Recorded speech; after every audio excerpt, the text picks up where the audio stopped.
Hello बच्चों, let's read the question. The question is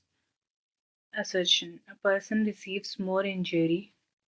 when he falls from a height on a concrete pavement than when he falls from the same height on a bed of sand. ये assertion है. And the reason is the force exerted on the person by the concrete pavement is more than the exerted by the bed of sand. तो assertion में है कि एक person अगर cemented floor पे या pavement पे गिरता है तो उसको ज़्यादा चोट लगती है इंस्टे अगर वो बालू पे गिरता है सैंड पे तो उसको कम इंजरी होती है ये असर्शन और ये इस वजह से होता है ये रीज़न इज़ कि जो force exerted on the person by the concrete ये ज़्यादा है बेड ऑफ सैंड से ठीक है तो लेट्स डिस्कस द कॉन्सेप्ट्स यहाँ पे हमें जो चीज़ ध्यान देनी है वो ये है कि इम्पल्स क्या होता है impulse is equal to force into time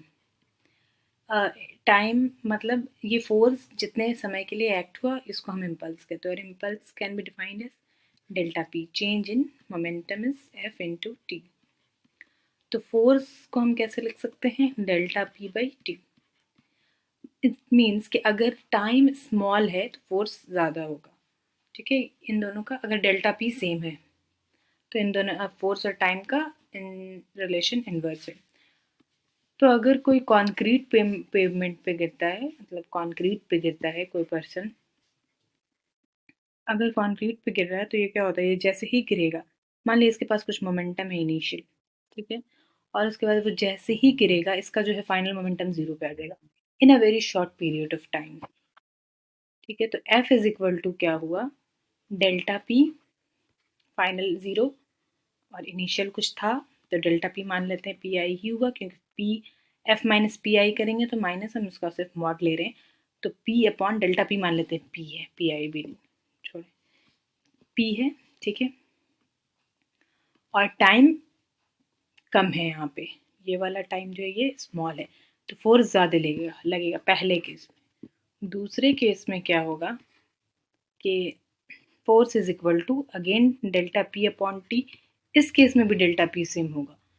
क्योंकि इनिशियल उसके पास सेम मोमेंटम है और वो फाइनली रेस्ट पे तो आएगा लेकिन यहाँ पे क्या होगा क्योंकि सैंड पे उस इंसान के वेट की वजह से वो तुरंत रेस्ट में नहीं आएगा वो थोड़ा इधर उधर होके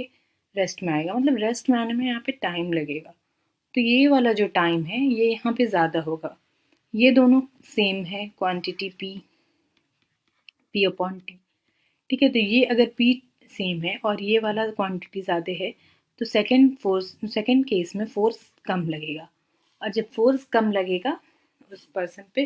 तो उसको इंजरी भी कम होगी तो ये रीज़न है ये असर्शन तो सही है और रीज़न क्या है